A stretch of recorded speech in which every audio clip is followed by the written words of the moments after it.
हर खबर पर होगी आपकी पकड़। डाउनलोड कीजिए एबीपी लाइव ऐप। 3 साल वॉलेंटरली खुद से स्वतः ज्वाइन करने की बात हो रही है नौजवानों के लिए फौज। ये कितनी सफल हो पाएगी बात? देखिए, सबसे पहले तो हमारे फौज जैसे दुनिया की दूसरी फौजें हैं, अपने आप को आधुनिकता की तरफ ले जा रही है। आधुनिक हथियार ले आ रहे हैं हम लोग अपने इन्वेंट्री में। उसके साथ साथ इलेक्ट्रॉनिक वॉरफेयर भी चल रही है और कई चीज़ें ऐसी हैं जो कि ट्रेडिशनल आर्मीज के अंदर होती थी पुराने सदी में, अब जरूरत नहीं है उनकी। तो रीऑर्गेनाइजेशन करना जरूरी है। और आर्मी की ये कितना सफल हो सकता है सर? हाँ, मैं बता रहा और हूँ शॉर्ट सर्विस कमीशन से कितना अलग होगा? हाँ, मैं उस पर आ रहा हूँ बाद में। तो पहली बात तो है, हमारी डिफेंस बजट अभी इस साल जीडीपी के हिसाब से थोड़ी कम की गई है, 2.1% है। इसको बढ़ाया जाए, क्योंकि इसको बढ़ाने के बाद ही हम मॉडर्न इक्विपमेंट ले सकते हैं। अब अपने खर्चे कम करने के लिए ये राय है कि हेल्थ बजट भी बढ़े। मैंने बड़ा हाल में रिसर्च किया जहां पर देखा है कि डिफेंस से कहीं ज्यादा होता है। अगर कोरोना वायरस ना होता तो हमारे अस्पताल ऐसे थोड़ी होते। अब अस्पताल भी इम्प्रूव हो गए हैं, शुक्र है। कोरोना का डर से अस्पताल भी इम्प्रूव हो गए हैं। अच्छा, आप कह रहे हैं जो ये शॉर्ट सर्विस, हमने कहा हमारे खर्चे पेंशन के बहुत ज्यादा हैं। आप समझ सकते हैं 1/3 हमारी जो बजट डिफेंस बजट है वो पेंशन के लिए चली जाती है। तो बेसिकली लोग ये नहीं आरोप लगाएंगे कि फिर ये तो फौज जो है नौजवानों को इसलिए लेना चाहती है क्योंकि उसको पैसे का लाभ कमाना है? देखिए, 2 चीजें होंगी। एक तो हमने करना ही है कि डिफेंस का जो एक्सपेंडिचर है उसको कम किया जाए। और अगर जो सिनर्जी है तीनों आर्मी, नेवी, एयरफोर्स में, उसमें बढ़ाई जाए, जिससे कि कई चीजें ओवरलैप होती हैं और उनकी प्रायोरिटीज भी एक फौज। लेकिन कोई 3 साल के लिए काम करने के बाद कोई जॉब, हालांकि कॉर्पोरेट्स आगे आ रहे हैं, जॉब की कोई गारंटी नहीं है 3 साल। उसके बारे में मैं कहूंगा। हाँ। कुछ देशों में ऐसा उपाय है। तो मैंने सुना चीन के भी सिपाही जो हैं 4 साल के बाद बड़े हैं जो वॉलंटियर नहीं करते, वो वापस यूनिवर्सिटी में चले जाते हैं। तो उनकी भी आर्मी ऐसी है। लेकिन हमारी आर्मी इसलिए उनसे ज़्यादा सक्षम है कि हमारे वॉलंटियर पूरी लाइफ सर्विस आर्मी में करते हैं। उनका एक्सपीरियंस बहुत होता है। चीन के जो सोल्जर्स हैं वो उतने एक्सपीरियंस नहीं है और वो 3-4 साल करके कहीं तो छोड़ के चले जाते हैं। अच्छा, अब हम चाहते हैं कि इस स्कीम के अंदर अभी ये प्रपोजल चल रहा है, डिस्कस हो रहा है, अभी इम्प्लीमेंट नहीं हो रहा, मैंने चेक किया। तो इसमें हम नौजवानों को लेंगे और युवतियों को भी लेंगे जो कि फौज में इंटरेस्ट रखते हैं। उससे क्या होगा, देश में कोई पॉलिटिशियन बन जाता है, कोई डॉक्टर बन जाता है, कोई इंजीनियर बन जाता है, साइंटिस्ट, उनको फौज का कुछ तो तजर्बा हो जाता है, बॉर्डर का कुछ तो तजर्बा हो जाता है। तो कहने का यही मतलब है कि हम अपनी फौज में यूथ को एक चांस दे रहे हैं जो कि चाहते हैं, इच्छुक हैं कि हम मिलिट्री यूनिफॉर्म पहने, हम देश की सेवा करें। लेकिन शॉर्ट सर्विस कमीशन से फिर ये कैसे अलग हुआ? हाँ, एक तो समझ में आ गया कि पैसा इस पर 80 से 85 लाख रुपए का खर्च है, वो खर्च करोड़ों में होता है। शॉर्ट सर्विस के 60% तो रेगुलर बन जाते हैं।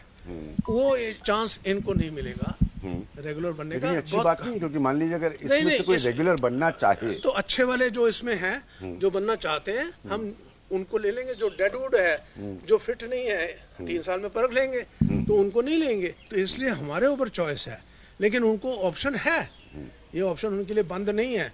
लेकिन पैसा कैसे बचाएंगे कि पैसा उनको पेंशन नहीं देना पड़ेगा, उनको और कुछ फैसिलिटीज नहीं देनी पड़ेंगी जो हमारे ओवरहेड। बहुत अच्छी बात है। मैं जानना चाहता हूँ जनरल, अच्छी बात तो है ही है, अच्छी बात तो है ही है। और कैसे कुछ लोग 3 साल के लिए ज्वाइन करें, उनको कुछ नहीं मिले, और जो लंबे टाइम के लिए हो, उनको सब कुछ मिले? नहीं, इनको एक बहुत अच्छा गोल्डन हैंडशेक पैकेज मिलेगा, जिससे कि वो पढ़ भी सकते हैं और काम भी कर सकते हैं और मीडियम स्मॉल स्केल एंटरप्राइज शुरू करना चाहते हैं। फॉर एग्जांपल, देखिए आर्मी के एक्सपीरियंस में वो देख लेता है गन कैसी है, एम्युनिशन कैसी, कहता है यार ये चीज़ तो मैं बना सकता हूँ। तो मैं 3 साल के बाद प्लान बना देता है, बोलता है मेरे को ये कोर्स करवा दो, मेरे को ये ट्रेनिंग दिलवा दो, वो मिल जाएगी। उसके बाद जब फौज छोड़ता है, गोल्डन हैंडशेक लेके गवर्नमेंट के नए जो स्कीम बने हैं उससे लोन लेके अपनी इंडस्ट्री शुरू करेगा। एक लास्ट पॉइंट सर, देखिए एक समय था, एक समय देखिए था। मैं अल्जीरिया में रहा हूँ, डिफेंस अटैचे। वहाँ पे नौजवान कहते हैं सर क्या करें, हम बेकार हैं, काम ही नहीं है हमारे वास्ते। तो मैंने कहा गवर्नमेंट ऑफ कि अमेरिका भी हर इंसान को जॉब नहीं दे सकती, आप गवर्नमेंट पे क्यों वेट कर रहे हो? अपना भी तो सोचिए, कुछ अपना दिमाग बुद्धि लगाइए, भगवान की दी हुई बुद्धि इस्तेमाल करिए। एक आखिरी पॉइंट, क्योंकि आपने कहा कि नौजवान आना चाहते हैं, बहुत आना चाहते हैं। विज्ञापन भी देना पड़ रहा है आर्मी को, पहले भी ऐसा हुआ है, नौजवानों को अपनी तरफ आकर्षित करने के लिए, अट्रैक्ट करने के लिए। मैं कह रहा या हूं, तो वो आना चाहते हैं या वो नहीं आना चाहते। मैं आपको क्यों कह रहा हूं, एडवर्टाइज करना पड़ता है इंडियन आर्मी को कि कम इन जॉइन द इंडियन कि आर्मी? हिंदुस्तान में अगर कभी भी आप सर्वे लीजिए, इंडियन आर्मी को नंबर 1 जगह मिलती है, पहली पद भी इंडियन आर्मी आर्म फोर्सेस लेकिन फिर भी उसको एडवर्टाइज करना पड़ता है कि लोग उसके साथ एडवर्टाइज भी तब करेंगे जब ये प्लान पूरा मैच्योर हो जाता नहीं, है। पहले क्यों एडवर्टाइज करना पड़ा? नहीं, पहले ये आइडिया फ्लोट किया गया।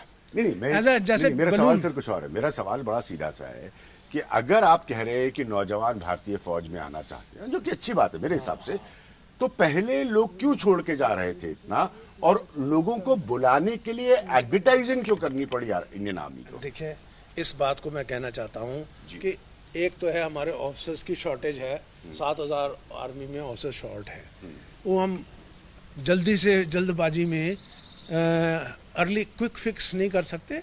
ट्रेनिंग पूरी बाकायदा होनी चाहिए, तभी हम सालतोरो जैसे जगह पे एक्शन ले सकते हैं। तभी हम अपने जहाँ पे अभी हो रहा है गलवान वैली में, हमने चाहे धक्का मुक्की हुई, मुक्केबाजी हुई और इस्तेमाल किए गए अनआर्म्ड टैक्टिक्स, उसमें सक्षम करने के लिए हमें तो अच्छे लड़के चाहिए, हमें तो वो चाहिए जो जान देने को तैयार हैं। इसलिए मैं समझता हूँ कि हमें कुछ तो उनके बारे में बताना देशवासियों को।